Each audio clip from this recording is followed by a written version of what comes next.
I'm Justin Auciello. Thank you all for coming out. I'm very impressed that we have this amount of people here on Saturday morning. So thank you. So Jersey Shore Hurricane News, the platform I started August 2011 as a reaction to Irene that was bearing down on us, and I really wanted to create this online community where citizens could help report the news and they could be part of the news dialogue. I thought it was really important because social media at that point obviously was taking off. Well, it had taken off.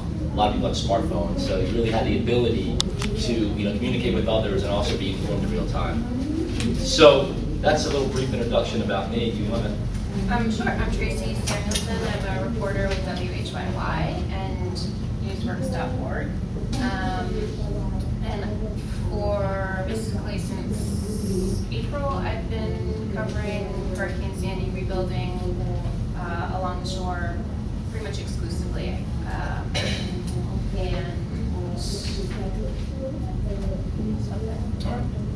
I've actually been writing with NewsWorks WHYY since the summer.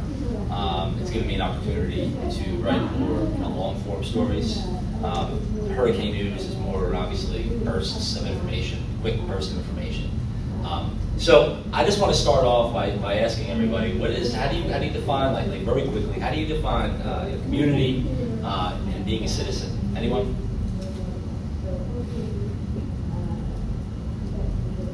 Like, do you feel like you have an obligation as a citizen to be informed? I would say, yeah, that's upholding what I perceive as civic duty. That sort of.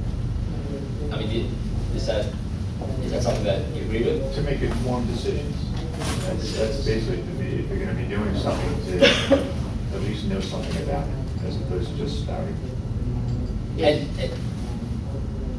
Mostly it's because there's pretty much lack of information in local areas that's verifiable, credible. That's why I do it, basically. Yeah, and really, that's why I do what I do. It is to inform people, is to help people make good decisions, and that's obviously people contribute because they're receptive to it, and people realize that they have a role and they have a stake in reporting news, and I think people have fun doing it. I mean, I think people like to be part of this news ecosystem. So citizen journalism, what's that? Have an idea on how a citizen journalist is different from a trained journalist or a professional journalist? Does anyone here? Well, we don't get paid. Well, there you go. That's We don't get paid that much. And we select all topics. Okay. Does anyone here consider themselves a citizen journalist? Yeah, getting there. Getting there? Well, you're basically, my understanding is I can publish a story on my own, and I can choose, to go and report on any place I want to. You feel like you have an obligation, though, to, as a citizen, like sometimes citizen journalists are perceived as obviously not being trained, or maybe at times having an agenda or not being truthful. Do you feel that as a citizen journalist you have to uphold certain basic elements of fairness, of truthfulness, all that? You have to stay non-biased pretty much, which I know at times it's really hard to do. Well, yeah, a lot of tongue biting, you know what I mean? Yeah, my tongue is. I know. Has been bitten many times. I know. But so really, as a citizen, you are not paid. You are not a professional in a sense where you weren't trained to do it. You didn't go to school for it, but you also do have an obligation to the general public, especially when you're publishing something on social media. Social media, as we know, if you hit a share button, that can go viral very quickly. And if you have incorrect information out there, you can cause a lot of problems. So I guess that's a good segue. I want to really talk about like the practical mechanics of of citizen journalism. And you know, I got my start. I didn't go to college for journalism. I have a graduate degree in city and regional planning. So, but I've always been a writer. I've always been interested in online media and always been interested in helping to build communities. And I think it's really important that we have good training for citizens, because we hold the key to a lot of information for our communities. We have the ability not just to report news, what's going on around us, but we also have the ability to help our community.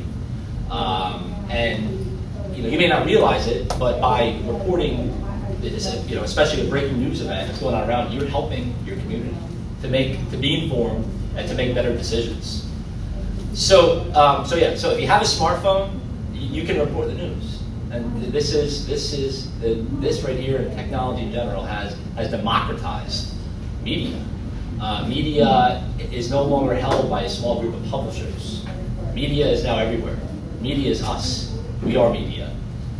We have the ability to report. So you find yourself in a breaking news situation. Say you're in Seaside a few weeks ago. You're at the fire. What's the first step? I mean, what do you do when you find yourself in that situation? And you're like, I have my phone. I want to start taking photos, videos, and start writing and start posting on Twitter and Facebook. I mean, I think the first thing is that do not interfere with the authorities. If they tell you to get back, get back. If you're being told to move over here or leave, you don't have this credential. This is Tracey's. You don't have a press credential, and that inhibits, to some extent, citizen journalism, because you can't get the story. But there's a reason. One part of the story. One part of the story. Yeah, one part of the story. But there's a reason for that, because Tracey has shown to the State Press Association that she's a professional and she understands the ethics and all that good stuff. So now you were told to move back, or maybe the scene is not secure, but there's a fire, so you want to stay back. So now you're in a safe and lawful location. You want to start taking some photos and some videos. The first step is documentation. Photos and videos that I've learned are a lot more effective than just text. Text, a 3-sentence report it tells, but it doesn't show. You want to show the evidence. Not to say that you're being disingenuous or you're lying, but a photo and a video is a lot more compelling than just, there's a bad fire here. And plus, a photo and a video tells the story. A picture, it's 1,000 words. It says 1,000 words. So you want to, get that media. You want to do, who's around? What do you see? What's happening around you? But you don't want to publish anything graphic. If there's a bad car accident or something, you don't want to be, publishing a photo of a mangled car or a victim. That's a no-no. I see it done often, and personally, that's not my style. And it's just my recommendation is not to go there. And Tracey knows. I mean, you want to talk to people, eyewitnesses. You want to talk to people about what's going on, because you can have your opinions on what's going on, but ultimately, when you're reporting, you want to kind of create more context. You want to get the story from others, because that makes a better story, and it also gives you information. So you've done all of this, and now it's time, and this is all going on in real time. So this may be going on in the span of 5 minutes, and it's happening. It's rapid. So you want to gather your thoughts now. You want to put together a report, but you don't want to put together a report that's just like jumbled information. You want to gather your thoughts and into something concise. So tell it like it is. Obviously be honest. Don't exaggerate. Don't say 10 buildings are on fire when maybe one building's on fire. Because again, misinformation creates problems, right, for for fire, for police, for EMS, especially if it's on social media and you're exaggerating, people may call the police department and say, is that really going on? And they don't need that. So, And they won't come back to you the next time for information. You lose your credibility if you're overly dramatic in a situation. yeah, because especially, one thing I learned during Sandy on JSHN was that I was working really hard for days, and I was trying to confirm everything, because there were some reports were coming to me that I realized were extremely exaggerated and lies. I mean, I was getting a lot of reports of bodies floating in the Market Bay, and I questioned everything. Of course, I accepted the report to me as a tip, and I looked into it, and it wasn't true. Now, if I had published that, that would have gone viral very quickly. People would have shared that thousands of times, and it would have been a complete mess. My credibility obviously wouldn't hurt, but it would have hurt a lot of people to even imagine that. So you really need to be very careful when you publish, because not only will you make yourself look like a fool, but you'll also hurt people personally, probably, and you'll also cause a lot of problems for the first responders who are working on a scene. Oh, and then the other thing too is that Tracey has the advantage as a professional. See, this is what makes the difference between a citizen and someone who is trained and has press potential. Sometimes, as a citizen, it's difficult to get the quote from the official, from the chief of police, from the fire chief. They're very limited in their time, and sometimes if you're not credentialed, then they'll just sometimes think that you're just a person off the street, and they don't have time to really give you the information. So it's a real dynamic thing. You kind of have to play it by ear, play it as the situation is evolving. So then you want to follow your report on the various social media platforms, Facebook, Twitter. If you have Instagram, you can put a photo there, and then you can also hashtag stuff. So if you're on the scene of, say, a fire, I'll keep on using that as an example. You can hashtag Seaside Fire or something. What that does is that collects all of the tweets or the Facebook posts that are it basically creates a folder, a searchable folder of everything that's been posted from everyone else with that hashtag. Here's the other thing. Go ahead. I'm just going back to something you said earlier, that you avoid showing the victim photography photos. Isn't that where the drama is? That's one thing I can't grasp on a patch and the new media. There's a picture of police lights or a police car, and the story is very dramatic.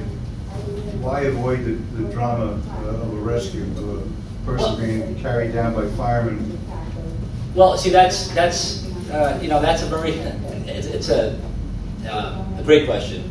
As a citizen, it's not really necessary to really show like graphic drama. A lot of that, and this is my opinion, a lot of that drama is for media outlets that are trying to push page views. It hits on the page. Now, if you have a dramatic photo like that, someone being carried, that's a real dramatic photo. I think that's different than a car accident where somebody is bleeding and they're being extricated, or you know what I mean? It's different. So you really have to just use common sense on what's appropriate and what's not.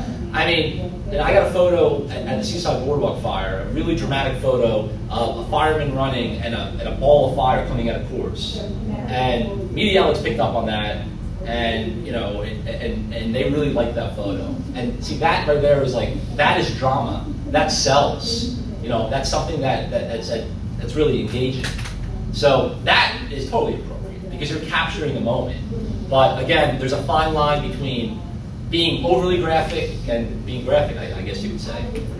Oh yeah, so if you make a mistake, people make mistakes, everyone makes mistakes. You need to correct it as soon as possible. You can't let a mistake, remain out there. Obviously, it may, temporarily make you look bad because but people respect the fact that you're willing to fess up. So then you're still at the scene. You got your initial story out there, and if it's safe again, stick around and continue reporting. Follow same steps again. Take photos, take videos, talk to people, and produce reports. So Justin's been talking about a fire, which is a situation where it's completely obvious that there's a story there, right? Like there is something burning. There's, as you said, inherent drama.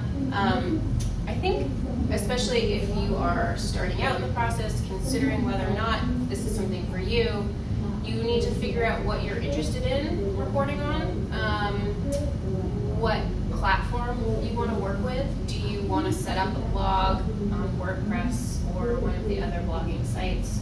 Do you want to start just with Facebook or Twitter? Do you want... I'm sorry. That might lead into my question. I asked it even a few minutes ago. I don't know if anyone, when I walked in, there was a slide up that said, make sure you announce who you're with. Yeah. So my question was, what if you're not with, now, and in fact, I don't know his name, but he mentioned you, Justin, that when you were starting out, you were a blogger, and but did you say you were a blogger, or did you say that, did you already have Jersey Shore Hurricane News set up?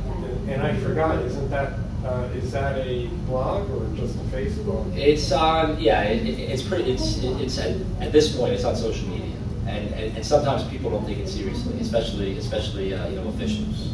They say, what do you mean? This is about a car accident or fire, it's not about a hurricane. And again, that's a whole story about why that name is there, but I won't get into it. But that's part of the issue as citizens. That's part of the limitation. Who you with? What's your affiliation? Well, it's me. It's mine. I'm here. That's something that eventually, as more people are engaged and involved in this process, citizens will start to become respected more, I think. And I hope.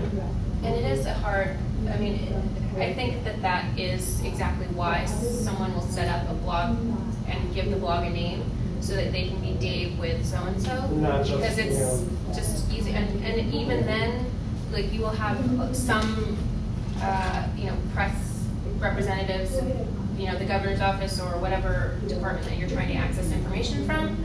Some of them will work with you, some of them won't work with you. Some of them, where they draw the line is up to them. But I will say, the more you continue doing what you're doing, the more you build your audience, the more you say, I'm Justin with Jersey Shore Hurricane News, and I have 200,000 followers, like that becomes its own form of credibility and legitimacy, and you get taken seriously because, so it's a little bit of like maybe you're shouting into the wilderness, or shouting into the wind for a long time, and no one's taking you seriously, no one's reading your stuff.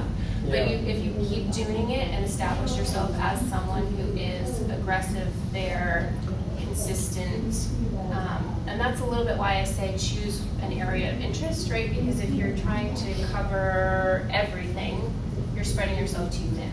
But if you become an expert on a wedge, if there is something, Justin started with hurricanes, he's broadened that focus a lot, and he's on top of so much stuff now, but just having a niche to start with is a bite-sized amount. You can become an expert on that. You can start developing sources and readers and credibility, legitimacy, and kind of snowball the results from there.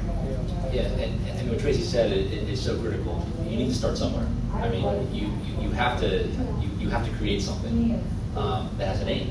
Something that you're Dave from whatever, and because that is it. And that's how I started. It kind of jumped up overnight, but then people started to recognize the name, and people saw that I was legitimate and incredible, and people then will start talking. And as Tracey said, there have been times where people wouldn't give me information, and I said, well, you know how many people I have on Facebook to share this information with? Okay, really? So you can help us out then? Yes, I can help you out, but I need information. But you gotta start somewhere. Right.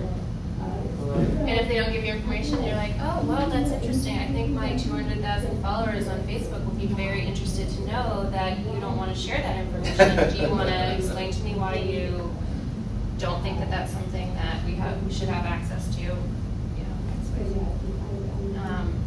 but yeah, it's hard. It's definitely hard to start, and you know, And this, this isn't a problem limited to citizen journalists. Journalists have the same problem all the time. I mean, the New York Times gets much better access than I do in WHYY, and WHYY gets better access than, you know, the next guy down the line. So. should you be aggressively, this is just maybe an aside, I'm just brainstorming, but if say I get home and there's something going on in my apartment building, I mean, should I be aggressive about getting in there and trying to, without a credential, if I felt, say, how aggressive do I get with it? I mean, you're going to use I'm going to use my own judgment, but. Yeah, I think you know, one of the things I think is most important in reporting outstanding life is to be a human being first, and to understand that, you know, especially in a high drama situation like a fire, people are strapped and they're trying to do their job, and you know, you can't get in the way of that. The same thing when you're asking for information from someone, you're a nice person, you know, you have to be a kind, considerate person first. A kind, considerate, persistent person.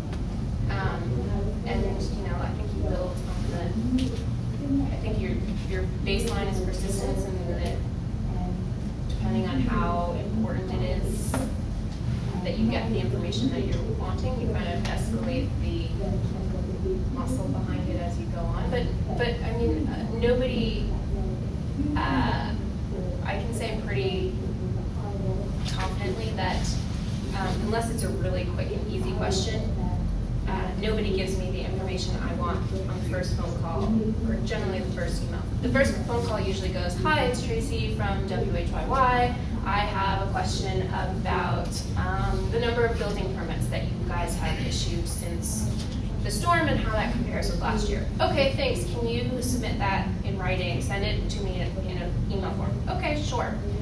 "Hi, it's Tracey. I'm calling to follow up on that email I sent you requesting the information." And usually, I mean, if it's the governor's office, I know exactly who to call. If it's looking for building permit information, I'm calling, you know, town hall may or not have, maybe has a press rep, maybe they don't. So then I'm calling the mayor's office saying, "Hi, it's Tracey. I'm wondering who's the best person to ask for this information." And, we'll get back to you on that. You know, so sometimes it's like several phone calls even to figure out who the right person is, who has the information that could give it to you.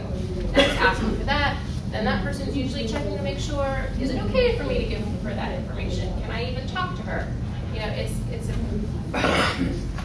not simple ever for the most part. And so it's being polite and persistent until you feel like maybe this isn't just bureaucracy, maybe I'm actually getting stonewalled here, and I think that's when you start to escalate that in your tone. Still polite, just more.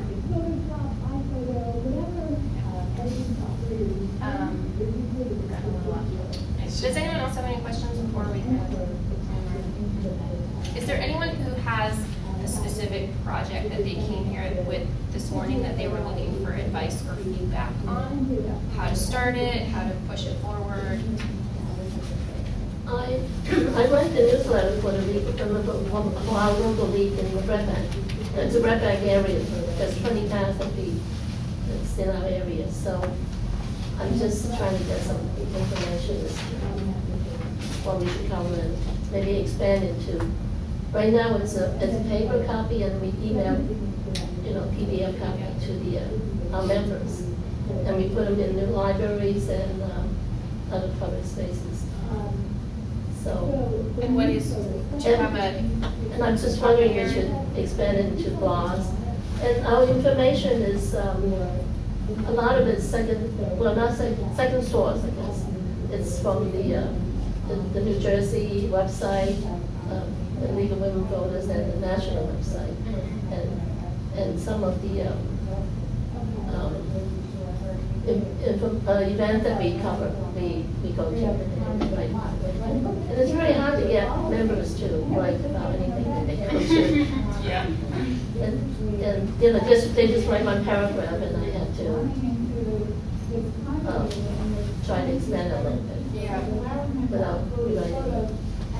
I would say, I mean, for you have the initial setup of the blog, but after that, you already have the content that you're distributing in a newsletter. The advantage of doing both, I wouldn't say abandon the newsletter for the blog, but I would say, you know, it's just copying and pasting it into a website, and then it lives online forever. You have an archive that people can search, and you know, people might find you instead of you having to find them.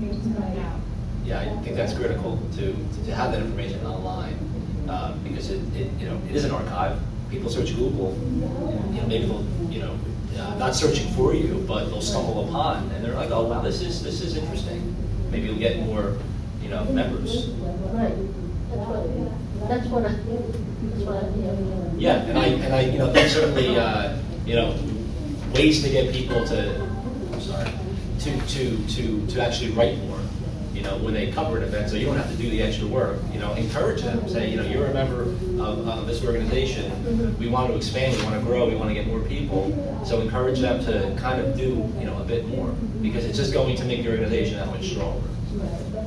And so what kind of, are you going to give us suggestions of what blog sites that we should use? You mentioned WordPress, WRD, PRESS. So that's going to be a good one? Yep. I would say WordPress is probably WordPress.org. Yep, is No, probably the one I .com would is the free one. .org, you have to have a host, and it's a lot more Or complicated. .com. Oh, sorry, .com. You're right. There's a difference. So WordPress is one. Oh, wait, I can't Google straight. So WordPress is one, Blogger is one, Justin. Tumblr is one. Tumblr. Tumblr is one. Yeah, Tumblr is. I would actually say, maybe not for what you're doing, but Tumblr is interesting. It's very bare bones, so you just have your posts kind of stacked on top of each other. You can get more complicated with it. Yeah, and it's great for images, especially. Yeah, you know, for images, videos, it's called you know, microblogging. It's more short form. So say you're at an event and you have a photo, right? Take a photo and you upload it right to Tumblr, and then it creates this, it's a blog. And it basically creates an archive of everything you're doing. But that's more like, instead of writing a story, it's like, I'm at this event, here's a photo. And a photo can, you know, that's content. And, you know, that helps to keep people informed. Now, what about this hashtag business? Is that it? It's so confusing. Is that I get lost on that. Yeah, it started in Twitter, actually. It's now part of Facebook as well. And like Justin said, it's a way of grouping like stories. Google Plus stole it now too. Google Plus uses it too. I use Google Plus. Yeah, what's great about a hashtag is it's a way to get, you know, say, okay, if you want to be recognized as somebody who's involved, say covering at a big fire, right? You hashtag, so you say, as I said, Seaside Fire, and what happens is somebody clicks that hashtag, they see all the tweets from that group of people who are using that hashtag. Even if someone else would have to use that hashtag. Well, that's the thing. That's the thing. It's like in a breaking news event like that, you know, you're not sure. Like, there's no official, like at conferences, they'll say use this hashtag if you're in a conference, right? And then everything then will be cataloged under that hashtag. But in a breaking news event, Yeah, they're evolving. you know, it's you're not sure. Like during Sandy, the official, so to speak, hashtag was NJ Sandy. So people were encouraged to use that when they were, you know, reporting on what was happening around them. So, And then I guess what I don't understand is now, so if you're posting something, you're still posting it, again, I'm brainstorming a little bit, I don't quite understand hashtags, as you can tell, but you're posting at your normal Yeah, oh yeah. pace. But yeah, But you're because you put in that hashtag, another file gets created. It'll be all dragged. right, okay. Well, without deviating too much into, so this is, I just searched for the hashtag NJ Sandy because that's what Justin mentioned. So we have Alan too here in the back room here. So he tweeted something from this, which is actually about Justin and I were speaking. He typed in the hashtag, which is just the # NJ Sandy. And so now his tweet shows up in a list with everybody else's tweet who's hashtagged NJ Sandy. Okay, so you can use more than one hashtag if there's different topics that you might want it to fall under. But it's just a way of kind of adding yourself to a bigger conversation about it, a specific topic. This is Jonathan right here. Severe NJ weather. There he is right there. Okay, so, and then you can go back, for days. But so what I did want to show you with Twitter is Twitter is a useful tool for promoting your own material. It's also a useful tool for developing a beat or an area of specialty. So if you figure out that you want to you want to focus on a given topic, you can create a list, and you can.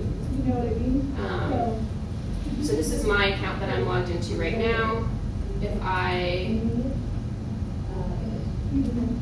This is my page. I don't like to use my real photos. I have a little cartoon. But then over here, these are my lists. And these are different beats that I've covered. So here's my Sandy Short list. I have 133 people that I put on there that are just kind of all related to the shore or Sandy. So I can scan this really fast in the morning or periodically throughout the day and kind of get a sense on like what's going on. And constantly adding people to it, sometimes taking off people if I decide that they're tweeting too much and I see too much of them. But it's something I've done for different topic areas I've been assigned to. You'll see lists of wealth and poverty. This is something during the storm last year. I was in New York covering it, so I just was throwing together on the fly people that I wanted to monitor during the storm. So I think that's a really useful tool for starting to become an expert in your given topic area. You always want to be aware of the conversation in that area. Just to confirm, so the list basically breaks people into groups, not actual topics. So you had to find those people in that topic. Yeah, so you can create a list that you can call it anything, and you can stick anybody in there that you want to. So you could have like New Jersey reporters, and you could have all the reporters that you want to follow. You could have friends and family. You could have all your friends and family that you want to. But for reporting, I think it's a really useful tool to be able to really quickly scan and kind of keep yourself up to date. So if you're doing like counties, if you want to do Middlesex, exactly. You can have them all by specific county. Yeah. And then you can have the app on your phone, and which is the way I use it mostly. And I'm like, lie in bed in the morning, and be like, okay, New York Times app, okay, Twitter, scroll through like what's going on really quickly, kind of in between interviews. Not while I'm driving. I never do it while I'm driving.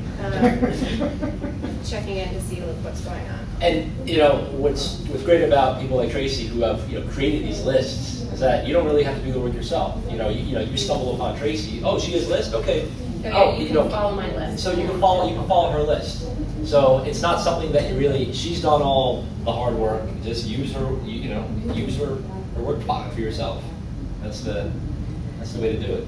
If there's people that often write about what you're interested in, that's what you make your list from. You find people on Twitter that often have information about the same topic that you're interested in and make your list from there. So if you follow what they're writing, you can, take one of their stories and build on it further. And, it's good to know what other people in your field are doing. Okay. It's basically, and it's a shortcut, so you don't have to go to each person's individual page every morning. You can just scroll through all of them. And something else that's great and powerful about Twitter is that say there's an event going on, you can click on hashtags, and you can start searching Twitter. Yeah. Say you're looking for a source or maybe just more information. Maybe it's something that it's a hobby that you're curious about and has nothing to do with news. You can just search in the box up there, whatever it may be, and then that will show you everything that's been that say for example you like vintage cars. Search for towards vintage cars, and that will show you all the tweets that have been produced that talk about vintage cars. So it's really, I love Twitter because of that. It's, for me, I got on in 2007. For me, I love to learn. I love to constantly keep my mind engaged. So it's a great tool for learning about anything. Okay, we have about 15 more minutes left. Justin and I contributed some of the handouts to your handout packet. So this one is, this news worksheet here is just something that you might want to think about as you're thinking, as you're wondering, is this a story?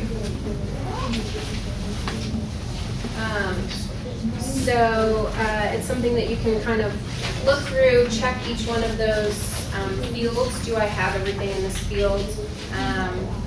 How is this timely? How am I covering it in a way that's different from other people? Why is this significant? Why do we care? I don't need to, it's there for you to refer to. You don't have to. Is there audio components? Are there visual components? I want to include in the story. It's just kind of a checklist that you can run through. And then 3 pages back, I put together a list of some websites that might be helpful for you as you try and find data online. I mean, data is so much the heart of what we do. So some that might be specific. A database like LexisNexis is a very expensive subscription, but your local library probably has it. So you can go there, ask a librarian for help in searching it, and you can it's a very powerful tool to get very quickly all the articles that have been previously published on something that you want to research, or academic journals, court cases. It's pretty heavy. It depends on what kind of subscription, but your local librarian can kind of walk you through that. SEC filings might not be particularly relevant if you're covering local stuff, but if you're covering a publicly traded company, each company has to file SEC with the Securities and Exchange Commission financial documents each quarter that are a treasure trove of data about what the company is doing. Same with nonprofits. To be able to maintain your nonprofit status, you have to file a 990 form with the government each year that basically describes your nonprofit's financials, and so that's a treasure trove of information. You can find out how much top executives at different nonprofits are paid in that. So at the very least, a source of cocktail party gossip if you choose to. And so there's census data. All of that data is available online and is incredibly powerful. BLS, the Department of the Bureau of Labor Statistics, for all sorts of unemployment data. If you have any questions about specific data that you're looking for and you want to know where to get it, you can feel free to ask me, or my email's on your packet. You can email me if you get stuck looking for a specific kind of data. Also, one that's I find really useful down at the bottom, whois.net, is a way to look up who owns a website. So if you're trying to find someone and they don't put their contact information on their website, you can type in the domain name to that whois.net, and usually, unless they've paid an extra fee to make it private, they will have a phone number, an address, and an email. And so that's sometimes a tricky way to find contact information for people who don't necessarily want to be found.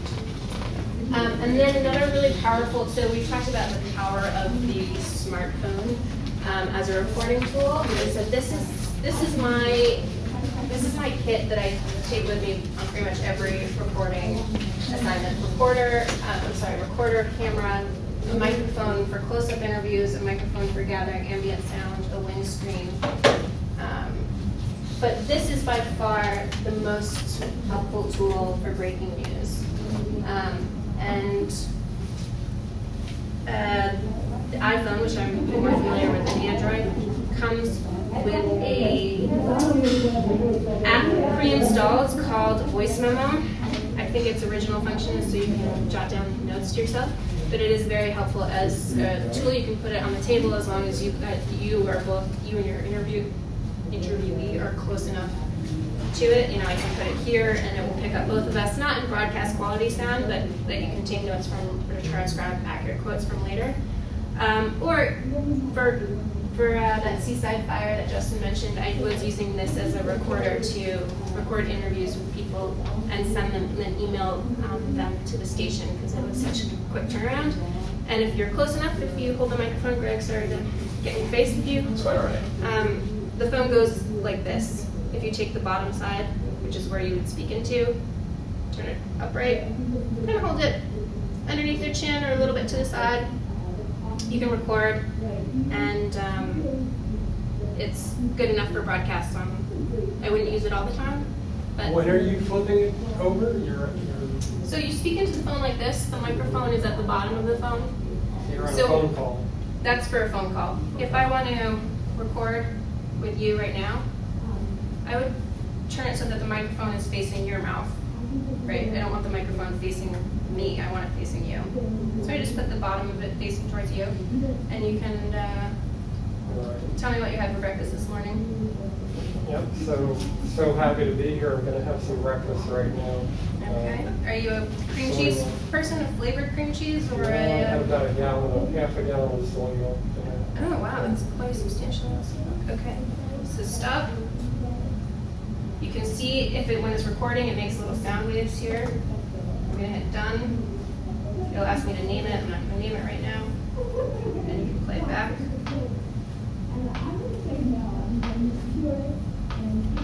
That doesn't sound right. Just got a new phone yesterday. Haven't tried it out on a new phone. But this is one that I did. So this is Seaside Mayor Bill Akers at the fire. We've been through this. It's not like it's uncharted territory. They know that we're here. We're not going anywhere. We're going to make it as painless as possible for them to rebuild. And you can even kind of select the soundbite that you want, trim it, email it. It's really handy. Anything? Does anybody have anything that this was kind of wide ranging? Anything that we haven't covered? When you finish an article and you're mentioning other people, quotes, do you send it back to that person to make sure that they don't object to that quote? I mean, as a newspaper, you probably don't have to, but. I do not.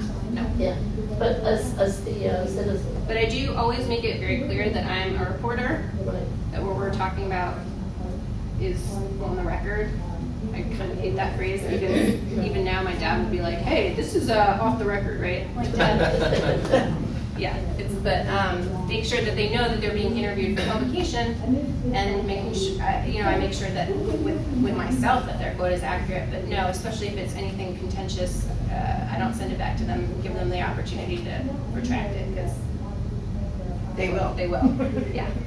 Yeah, and to add to that, I mean, if you become very active in citizen journalism and you have a platform that has a wide audience, people in your community may become like fearful of you, because they don't want to be misquoted in some way. I mean, I know some people in my community who are like, Justin, this is off the record. I'm like, look, I'm not writing a story here, and you're my friend. I'm not trying to make you look bad or anything. And it's always, so that's kind of the fear. People thinking that you're always trying to report something, but that's just not, that's not the case. And the other, just to add real quick, and I know Alan's going to have a session about that, but this iPhone and the Android phone is really powerful for videos and photos. I mean, photos from an iPhone are, in my opinion, are great. Video is decent, and it may not be, the best for, producing a report online, for a major outlet, but for your personal, it's fine. So really, this is your toolkit. But there are ways, obviously, to take a good photo. There are ways to take a good video. It doesn't really happen for most people overnight, and there are tricks that that you have to learn to do it. But I mean, consider this your best friend. Mm-hmm. A Twitter account, could that be a group instead of a person? Yeah. Sure, if you just share the username and password with whoever. Yeah. Some organizations do it that way, and they have people sign tweets with their initials, like the Associated Press. will tweet under one account, but they'll have people, so they know who the tweet's coming from, right? So that there's some accountability for the tweet. I don't necessarily think that that's incredibly useful, but. Or you can just link it to your Facebook page when you start out. It makes it a little easier until you establish yourself. What was that? And also, Can you share, can you use Twitter as a group instead of an individual? Can you share a Twitter account with other people? Right, that's right. and name it as a, legal women voters Yeah, rectangle area. yeah. And I guess there's tutorial on Twitter for how to do things there. Yeah, Just search how to use Twitter, you'll find yeah. Tons of Tracy stuff. should Tons. be able to find a YouTube Took me a video. while. That walk you through it, how to set It's it actually, up. once you start following enough Yeah. people that are in your, Yeah, it's tricky at One first. thing is, when you search on Google, I had seen it a while ago, but I just tried it out again yesterday. Put things in quotes in search, like a name, so if you're doing Yeah. like investigative business, what's the difference? I haven't really used that, I haven't tried it. So if you search for something, like let's say I searched for Jersey Shore hurricane news, and I didn't put it in quotes, it would search for the words Jersey Shore hurricane and news. If I put it in quotes, it searches for that phrase in exact that phrase. order, only those words in that order, the exact phrase. So if you don't put it in quotes, it'll search. You'll get everything. You'll get all types of stuff. it'll search for each word individually. Yeah. Google's smart enough that it will probably know that that's what you're searching for, and Justin's stuff will come up towards the top. But if it's a less common phrase, like if you're looking for, it just blocks in the phrase. Is it good for names? Yeah, Well, for depends on how common. yeah, the for like person's common name name like Joe Smith, you'll probably have to put that in quotes and narrow it down. If you know something about Joe Smith that you're searching for, but if you're searching for me, Justin Auciello, you'll find me, and there's a Justin Auciello in Massachusetts. So if you know something about Joe Smith, that's so common that you would also put within the quotes, like Joe Smith, runner, or Joe Smith. Yeah, well, I mean, you would have to narrow it down. I mean, you would have to. It's helpful to know something about Joe Smith. Put that in the quotes. Yeah, and then from there, you're able to, when you find something, you can keep on digging. One thing I want to add about Twitter real quick is that if a group is using it, you need to be careful. Who the group members are. You have to be careful. You need to be able to trust that person, because one really mean or cruel tweet or whatever that gets out there can really ruin your reputation very fast. So just be very mindful of who you allow to have access to that account. I've read and seen a lot of horror stories, and sometimes accounts get hacked. Usually it's not a personal account, but sometimes major corporations, they get hacked and some really crazy stuff gets out there, and that happens, and that's just the reality of being on the internet. Or So you when the recommend- senator tweets something stupid, it was always the staff member. Our staff made a mistake, Yeah. it's not approved. Yeah, and it's like, it's human nature. It's just, stuff happens now online in real-time fashion, and it's very hard if something gets out there quickly, sometimes it's hard to retract that back quickly. Because everybody, especially someone major, that can be deleted, but usually someone is gonna have a screenshot of that or something. So just gotta be very careful in what you put out there, because it can really hurt your reputation. Do you recommend only 1 or 2 people have access to that group account, I guess? I would just say make sure you trust them. A couple other things in your handouts. This is a sheet that I put together on using the voice memo app. It's actually not the most recent, like since iOS was updated, they've updated the app, so screenshots are out of date.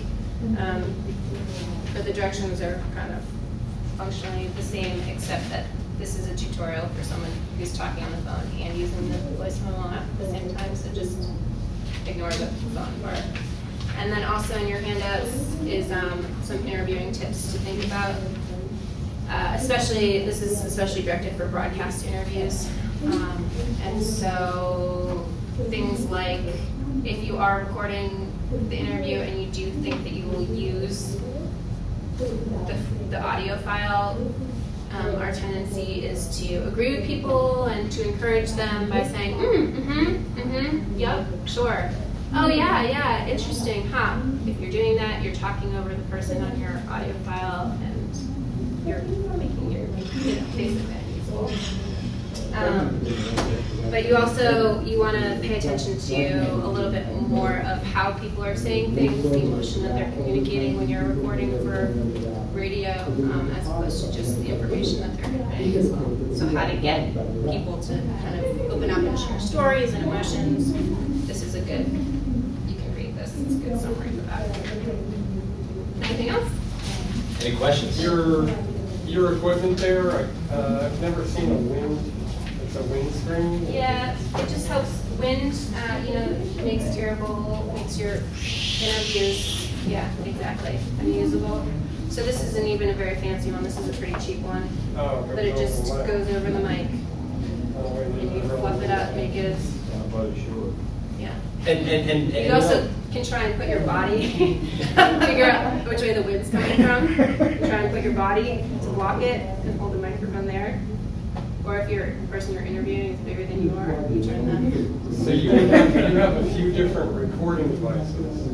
Yeah. So this is the recorder, and the microphones plug into this. So I use a pretty small, inexpensive recorder. This is a Sony PCM. It's digital. It's about $250. The microphone's this microphone's about, I want to say $250 or $300. So this is a shotgun microphone. So this will pick up. I use this if I'm doing an interview in a scene, sort of, and I want background noise a little bit. I use this mic if we're sitting in an office doing an interview. I get the mic pretty close to the person's mouth, and that cancels out a lot of the background noise. So when I don't want, for example, phones or fax machines or like anyone uses a fax machine. I don't know where that just came from. And then a lot of the time I use an iPhone for photos if it's deadline stuff, but if not, I actually take this. It's, again, not terribly fancy. Everything here is less than $300 a piece because most of it's my own personal equipment. And there are less expensive options to store it. Yeah, so this is, You don't have to go Alan, buy that all at once. is this yours? Yeah, So, $99. and this is $99. And so this has built-in microphones. This does as well. But for broadcast quality, we usually use an external microphone with the. But this is great, especially. I mean, this and even these less expensive ones. This picks up like it's amazing. I need a new one. It's got some. Yeah. And I'm happy to geek out on gear if anyone wants to email me. It's something I personally enjoy talking about quite a bit. So if you're thinking about, the other reason I included that interview in your worksheet is because it's from a site called transom.org, which if you are particularly interested in radio journalism is a really great resource. There's a guy on there that reviews all sorts of gear. It's a good place if you're getting started on kind of tutorials and that sort of thing. Radio journalism specifically. Yeah. So for someone just getting started, Facebook, Twitter, preference, both? Both. I prefer, for what I do with Hurricane News, I like Facebook because there are more people on Facebook. Twitter is an amazing tool for gathering news, for searching for news, for reporting news. People who use Twitter tend to be more into that type of newsy type stuff. What I found, and the studies have shown that Facebook has a much wider reach. There are a lot more people on Facebook than on Twitter. But I think you need to use both. Like what I do is I link my posts from Facebook to Twitter. Say, what about new post? I don't have the time to craft a tweet, just for Twitter. It's just like I go crazy as it is. Like it's hard for me to find that time. But definitely, use both and experiment. Maybe your interest is more aligned towards Twitter than on Facebook. And don't do any of the other ones like Instagram and Google Plus until you get the hang of, because if it's too mind-numbing to figure out. Yeah, and Instagram. Kinds of social media. Yeah, and you can link all these accounts together. So, you know, you can have, like, if you post a photo on Instagram and say you hashtag it, right? You can have it post to Facebook, to Twitter, so you don't have to, you know, repeat and be redundant. So it can be sent automatically. You have a fan page on Facebook, right? Yes. It's a little one, yeah. Tiny. Yeah, just like Severe New Jersey, that's pretty tiny now too. It is. Are those hashtags, Justin, do you have to, if I'm posting now, do I have to put, after my post, say on Facebook, do I have to put number hashtag after each? Hashtags aren't as powerful as they are on Twitter. It's much more widely used on Twitter. Right. But if you have, say, your Facebook post linked to Twitter, you want to have that hashtag in the beginning, because Twitter, you know, it will pick up a finite amount of characters. Facebook, you can write forever, but when it posts to Twitter, you need to have that hashtag at the beginning so it picks it up. And you put it in each time by clicking on it? No, just by typing it. If you type in hashtag, if you type in pound NJ Sandy, you create it. You haven't created a hashtag, but you're adding to that folder. Right. All right, I think we have to let you go to the next site. Oh, I just wanted to say that people that are just getting into this or want to start it, I know from past experience, depending on what you choose to follow or report on, there could be times you could go days or weeks without sleep. It becomes, no, really, sometimes it can become almost a second job that's unpaid. It's a lot of work. Yeah. Yeah. So definitely, be But it aware of takes that. as much effort as you're willing to put into it. Exactly. And again, you're unpaid. You're a citizen. So if you don't want to do it, you don't have to do it. That's the beauty of it. So you know, if you have a great interest in it, then and you know what, this is great to market yourself as well, because you know that shows people that you're really engaged and you're really interested in the issues, and it's a great self-branding tool. All right, you're Thank free you. to go. Thanks for coming. Thank you. Thanks a Email us lot. if you have questions.